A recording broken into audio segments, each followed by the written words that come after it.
लेकिन पेटीएम के शेयर धारक जो है निराश होंगे। कल बजट के दिन तेज पिटाई हुई, 20% का सर्किट लगा, लोअर सर्किट, और आज भी ये शेयर 20% नीचे कारोबार कर रहा है। 487 रुपए का भाव है और इसकी वजह है आरबीआई की तरफ से एक सख्ती। लेकिन सख्ती कितनी गंभीर है, क्या पेटीएम के शेयर की आगे और पिटाई होगी और दबाव बनने की आशंका है, इस पर लेकर आए हैं एक खास इंटेलिजेंस रिपोर्ट। और 18 स्वदेश पर बहुत सीवियर हम कहेंगे स्टॉक की पिटाई हो रही है। 900 रुपए के ऊपर गया था, 52 वीक हाइक वहां का था, लेकिन अब तो 500 रुपए के भी नीचे है। क्या कंसर्न्स हैं आरबीआई की ओर से और अब कंपनी की रणनीति यहां से क्या होने वाली है? जी, पेटीएम के शेयर में भारी गिरावट देखने को मिल रही है और 2 दिनों में लगभग 36% ये टूट चुका है शेयर। अगर 52 हफ्ते के ऊपरी स्तर से देखें जो कि 998 रुपए था, वहां से शेयर अब तक 51% नीचे आ चुका है। ये जो आरबीआई ने सख्ती की है पेटीएम के ऊपर, उसके बाद हम देख रहे हैं कि स्टॉक में लगातार गिरावट बनी हुई है। पेटीएम पेमेंट्स बैंक में नए ग्राहक जोड़ने पर आरबीआई ने रोक लगा दी है और 29 फरवरी 2024 के बाद नया लोन देने और डिपॉजिट लेने पर भी रोक लगा दी है। हम आपको एक एक करके बताते हैं कि पेटीएम पेमेंट्स पर रोक कहां कहां पर लगाई गई है। यहां पर आप डिपॉजिट या क्रेडिट ट्रांजैक्शन नहीं कर सकते, कस्टमर अकाउंट में टॉपअप नहीं हो सकता, प्रीपेड इंस्ट्रूमेंट पर, वॉलेट रिचार्ज पर और फास्टैग रिचार्ज पर भी रोक लगा दी गई है। तो काफी सारे इंपॉर्टेंट पेमेंट सर्विसेज हैं, फाइनेंशियल सर्विसेज हैं, जिस पर की आरबीआई ने रोक लगा दी है। अब ये किस वजह से किया आरबीआई ने?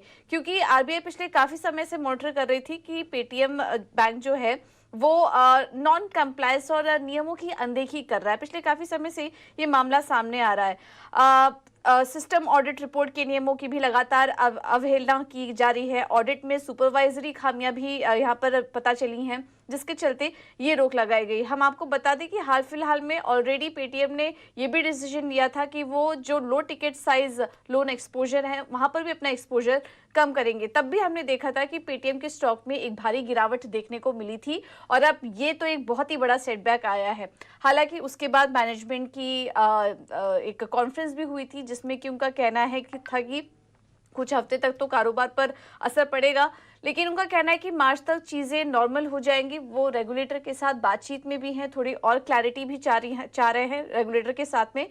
लेकिन उनका कहना है कि आने वाले समय में कुछ इम्पैक्ट आएगा और एबिटा पर सालाना 300 से 500 करोड़ का असर देखने को मिल सकता है, ये मैनेजमेंट का कहना था। इस वजह से हम देख रहे हैं कि स्टॉक टूट रहा है काफ़ी समय से, क्योंकि एक बड़ा जो इनकी सर्विसेज है उस पर ये बैन लगा दी जा रही है, जिसमें कि रेवेन्यू में भी काफ़ी ज़्यादा कंट्रीब्यूट करता है। अगर हम इस तिमाही की बात करें तो पेमेंट सर्विसेज अकेले इनके रेवेन्यू में करीब 61% से ज़्यादा कंट्रीब्यूट करती है। तो आप समझ सकते हैं कि ये बहुत बड़ा फैसला था, बहुत बड़ी सख्ती की गई है और इनका जो कोर कारोबार है उस पर असर पड़ेगा, क्योंकि नोडल खाते भी बैंक ने आरबीआई ने उस पर पाबंदी लगा दी है। वहां पर भी एक समय के बाद ट्रांजैक्शन बंद हो जाएंगे, जो कि ई कॉमर्स कंपनियों के लिए काफी इंपॉर्टेंट अकाउंट होता है। यहाँ पर ब्रोकरेज की भी जो रिपोर्ट्स आई है, फिलहाल वो अंडरवेट हैं। जेपी मॉर्गन ने अपनी रेटिंग घटा दी है, न्यूट्रल से घटाकर अंडरवेट की दी है और लक्ष्य भी 600 का कर दिया है, 900 से घटाकर। जेफरीज ने भी 500 का लक्ष्य दिया है और एक्सिस 450 का लक्ष्य देख रही है। बिकवाली की राय उन्होंने यहाँ पर दी है। तो ब्रोकरेज हाउस की भी जो रिपोर्ट्स आ रही हैं वो भी नेगेटिव है और अब देखना होगा आने वाले समय में यहाँ पर किस तरह का डेवलपमेंट होता है, लेकिन फिलहाल के लिए एक बहुत ही नेगेटिव खबर है। एक बड़ा स्रोत सूख रहा है और उसके चलते ब्रोकरेजेस को कंसर्न्स है। एक्सिस कैपिटल ने 450 रुपए के टारगेट्स दिए हैं और जो बड़े विदेशी ब्रोकरेजेस हैं, जेपी मॉर्गन या फिर जेफरीज, उनका भी भरोसा घटा है और रेटिंग अब है अंडर परफॉर्म की। ध्वनि, पहले आपके पास आएंगे। आप जरा ये बताइए कि जिनके पास पेटीएम के शेयर हैं, हालांकि अब तो सर्किट पर है, कुछ कर सकते नहीं हैं, लेकिन कितना वीक आपको शेयर दिख रहा है और कहां पर पोजीशन को बिल्कुल काट लेना चाहिए, निकल जाना चाहिए शेयर से? तो अभिषेक जी, यहाँ पे ओवरऑल चार्ट का स्ट्रक्चर तो एनालाइज करना अभी फिलहाल बहुत ही दूर की बात है, जिस हिसाब से स्टॉक के अंदर एक गिरावट देखने को मिल रही है और अभी इसको लिस्टिंग हुए हुए अभी 2 साल भी हुए हैं। तो ओवरऑल बॉटम जो है स्टॉक का यहाँ पे वो 440 के पास बना हुआ है।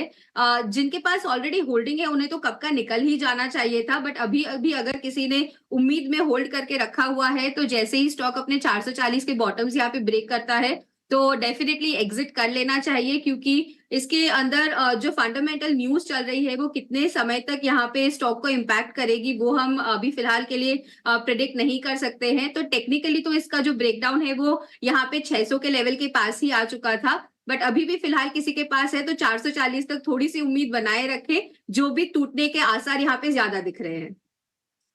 पेटीएम 440 रुपए पर नजर रखें। निमेश जी, विजय शेखर शर्मा ने जो कि सीईओ है पेटीएम के, उन्होंने एक ट्वीट भी किया था। उन्होंने लिखा था कि हर बदलाव के लिए एक समाधान होता है और हम हर नियम कानून के दायरे में रहते हुए देश की सेवा करते रहेंगे। ये उन्होंने अपने जो कर्मचारी उनको भरोसा देने की कोशिश है, जो निवेशक है उनको भरोसा देने की कोशिश है। लेकिन आपको क्या लगता है कि मुश्किलें थमेंगी? और ये सवाल इसलिए ज़रूरी है क्योंकि बहुत सारे ऐसे लोग होते हैं ना जो खबर नहीं देखते, खबर की गंभीरता को नहीं समझते और देखते हैं कि अच्छा भाव 30-40% नीचे आ गया, एंट्री कर लेते हैं। क्या सलाह देंगे उनको? देखिए, जो रिटेल निवेशक है खास करके मेरी सलाह वो यही रहेगी कि जब भी मार्केट कॉरपोरेट गवर्नेंस का कहीं पर भी इश्यू रहता है वहाँ पर स्टॉक को पनिशमेंट देता ही है। सेकंड थिंग, अगर आप वैल्यूएशन की बात करें, एक लॉस मेकिंग कंपनी है और फिनटेक के अंदर ये जो वैल्यूएशन पे ऊपर कॉर्पोरेट गवर्नेंस आएगा तो डेफिनेटली स्टॉक के अंदर जो है वो करेक्शन आएगा, ऐसा मेरा क्लियर मानना है। तो मुझे लग रहा है कि फ़िलहाल ये काउंटर से दूर रहना चाहिए क्योंकि जो कुछ भी आरबीआई ने रेगुलेशन दिए हैं, मुझे लग रहा है कहीं ना कहीं उसके ऊपर से कंप्लाइंस पॉइंट ऑफ व्यू से कब रिजोल्व होंगे वो कहीं ना डिफ़िकल्ट है। 3 महीने लगेंगे, 6 महीने लगेंगे, 1 साल लगेगा, कहीं ना डिफ़िकल्ट है। तो मुझे लग रहा है कि कहीं ना कहीं एक short to medium term outlook है वो नेगेटिव है स्टॉक के अंदर और फिलहाल एग्जिट की राय बनेगी, मेरा ऐसा क्लियर मानना है। काफी अनिश्चितता है यहाँ पर। इस पूरे सेक्टर में फिर आपकी पिक क्या होगी अगर हमें फिनटेक स्पेस में या न्यू एज कंपनियों की स्पेस में कुछ देखना हो तो? देखिए, अगर फाइनेंशियल या फिनटेक स्पेस के अंदर ही इन्वेस्टमेंट करना है तो मुझे लग रहा है कि काफ़ी वैल्यूएशन वाइज अगर पर्टिकुलरली मैं बात करूं तो मुझे लग रहा है कि पीएसयू बैंक्स जो है वो मच चीपर रेट पे अवेलेबल है वैल्यूएशन कंफर्ट के हिसाब से। तो मुझे लग रहा है कि कहीं ना कहीं पीएसयू बैंक्स के अंदर जाना चाहिए, ऐसा मेरा क्लियर मानना है। चलिए आगे बढ़ते हैं।